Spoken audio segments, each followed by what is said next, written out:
My first encounter with Mutabaruka was in 2009.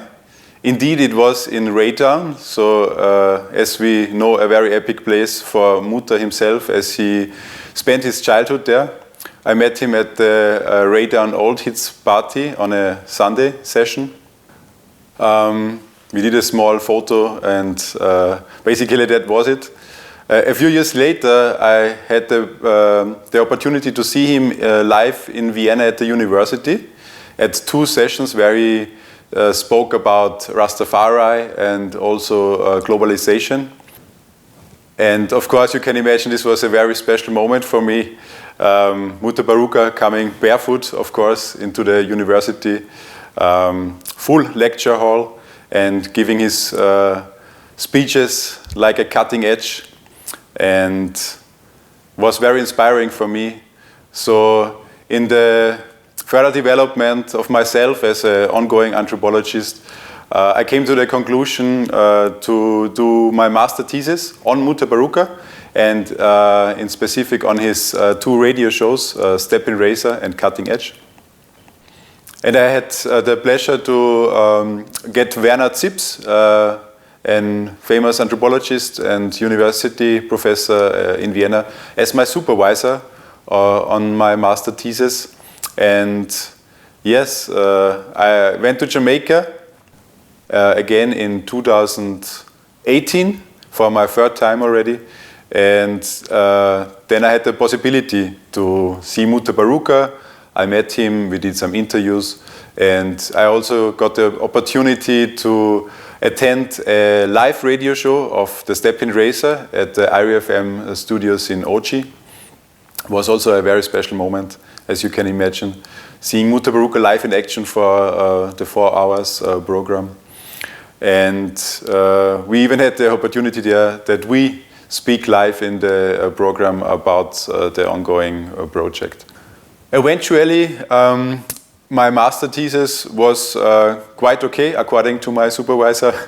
So we decided to do a publication of the book, like to release a book.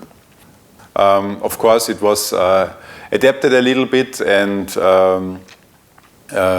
also with some more information by my supervisor, Werner Zips, and of course, with Mutabaruka together. I got to know about Mutabaruka actually when he released this album. I'm showing it now in the camera. His first album, Check It. And how I got to know it was through a very important, at least for me, very important Rastaman, Mr. Emsley Smith, the late Emsley Smith, who lived and worked in Vienna, the capital of Austria, and who was actually something like the godfather of Rastafari in Vienna and beyond in Austria too. And he did that because he owned a record shop and he was a DJ in a club. So yeah, I actually did what the album title, Check It, is actually calling for. Check it. Check the history of injustice. So basically, at the time, being a young student and knowing Emsley Smith for a couple of years, when that album came out in 1982, it opened a new dimension of, I should say, radical black nationalist ideas within Rastafari. Before, of course, I was listening to people like Ras Michael and the Sons of Negros, not to mention Bob Marley, Peter Tosh, Bunny Wailer, Burning Spear, of course. But that was a different kind of reggae. It was more an idea of one love, of unity, of criticizing racism in Western countries, but at the same time talking about universal ideas of humanity. Muta was straight into your face. It was into my face, because he talked to everyone on that globe, and he talked it in a very, very straight line. You could not go around it. You could not sort of downplay that kind of challenge.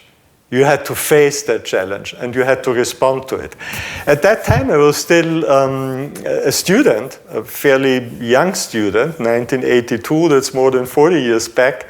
I had just finished law studies, and I was missing something in law studies, and that was the entire idea of justice. Now, you might say, but isn't law about justice? Well, I can tell you, at least at that time, it wasn't. It was about laws. It was not about justice.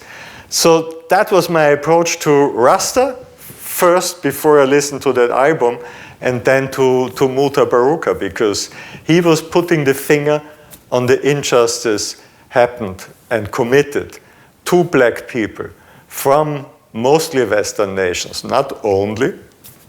Of course, I'm well aware of the Arab slave trade and so forth, but particularly in the context of colonialism.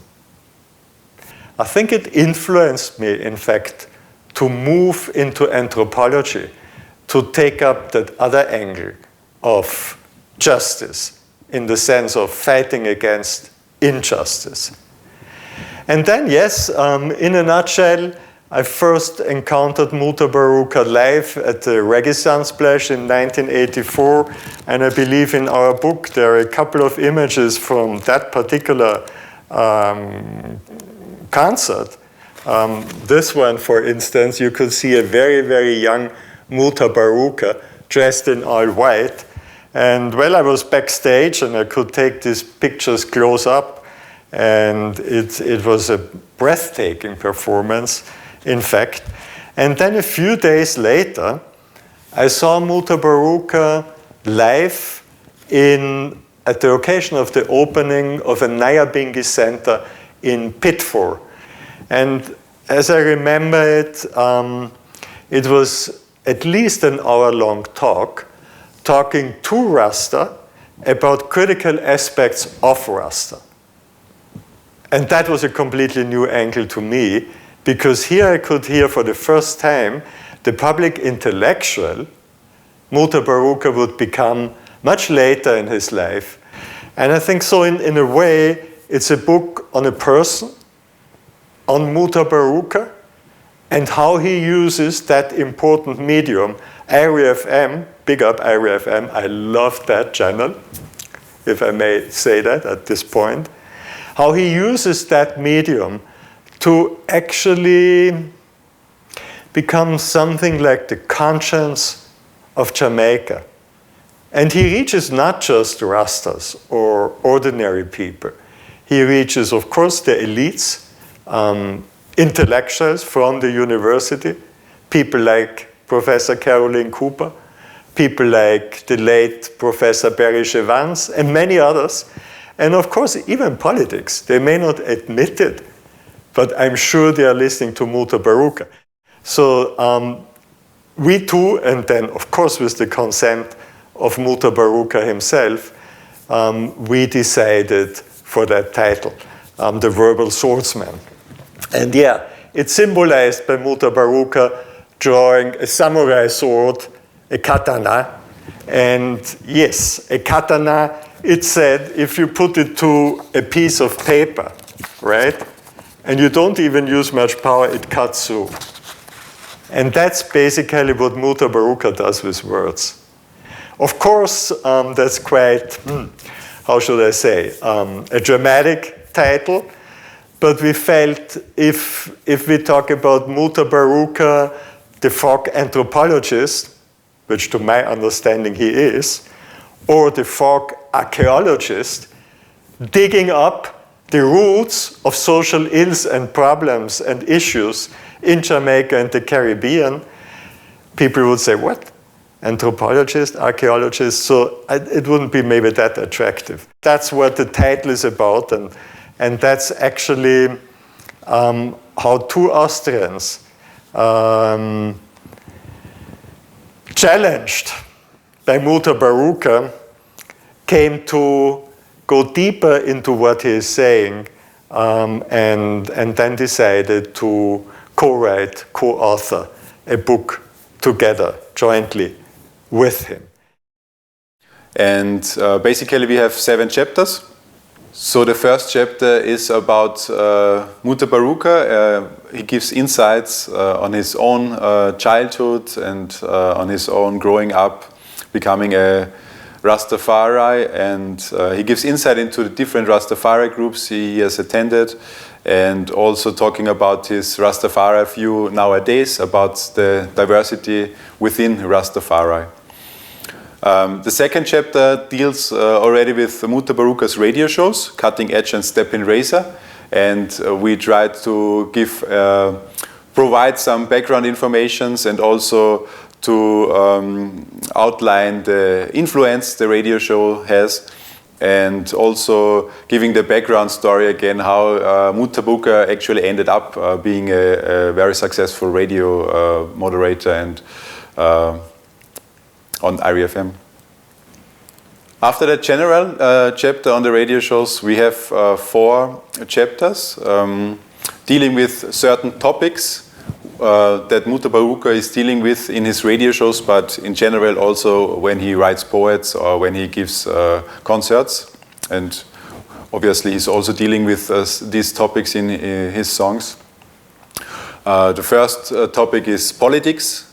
The second one is Jamaica's crime situation. The third one is on Jamaica's society. And the fourth one, of course, is on Rastafari and the Africanness which comes with Rastafari. Give thanks to Mutabaruka for his relentless work, for actually making people aware. In raising issues of black consciousness, and in a way that he will talk to people from all 4 corners of the world, including places like Austria. He has been here in Vienna many, many times, and he did that because, of course, he knows that message needs to get across to wherever injustice is committed. And for Jamaicans, it may be surprising if you have such a concert or the event at the University of Vienna that Sebastian mentioned in his talk, and you have an audience of 95, maybe sometimes even more, % white people. You might ask yourself, why? Why do they listen to Muta? And you know, I want to directly communicate to you, people feel injustice. And to me, questions of justice are indivisible. You cannot have justice for some and injustice for others. So in other words, if Africa is not free, if Jamaica is not free, if social situations are that imbalanced as they are still, nobody is free. You are not free to move around in Jamaica or in Africa because whatever color you have, skin color you have, because injustice is there and it affects you. It may not affect someone like us, Sebastian and myself, the same way like someone from Kingston or any other place, but it does. Thank you, Werner, for the deep insights you gave on Mutabaruka's journey alongside you, but Mutabaruka's journey in general, and providing some insights also to Mutabaruka's importance and Mutabaruka's meaning that he has worldwide, not only for people in Jamaica, but as Werner mentioned, also for people like us in Europe and America, Africa, worldwide, yeah. Let me also finally use the opportunity to thank a few people. First of all, of course, Mutabaruka, thank you and big up that we have this journey together. Publishing a book is a big honor for me, and I'm very happy that we finally have this result in our hands. Then, of course, Caroline Cooper, which I mentioned already. Thank you for providing the special foreword on this book. Thank you, Kabu Maat Keru, Irie FM director, and for all those years you giving your great inspirations to the whole programs and for directing Irie FM on a very great level. I'm also listening to Irie FM even from here, from Austria, from time to time. So big up yourself. And also to my people in Jamaica. I've been there 3 times. It was like 6 months together, counted together. I met a lot of people. I made really good friendships. Was just in contact today morning with a guy from Kingston. Big up to yourself as well for giving me a feeling of a second home in Jamaica, of giving me like being part of a second family. People from Kingston, Ochi, Negril, Montego Bay. Big up yourself. And yeah, well, and most importantly, of course, the publisher, Ian Randall Publishers, and everyone from Ian Randall Publishers, Christine and many others, who made that book possible. And yeah, thank you very much for the trust that you put in us, and also for the trust that you put in me over the years. I've authored a number of books with that fantastic publisher, and you are great. You are large. Big up yourself. Thank you. All right. Cheers from Vienna, Austria.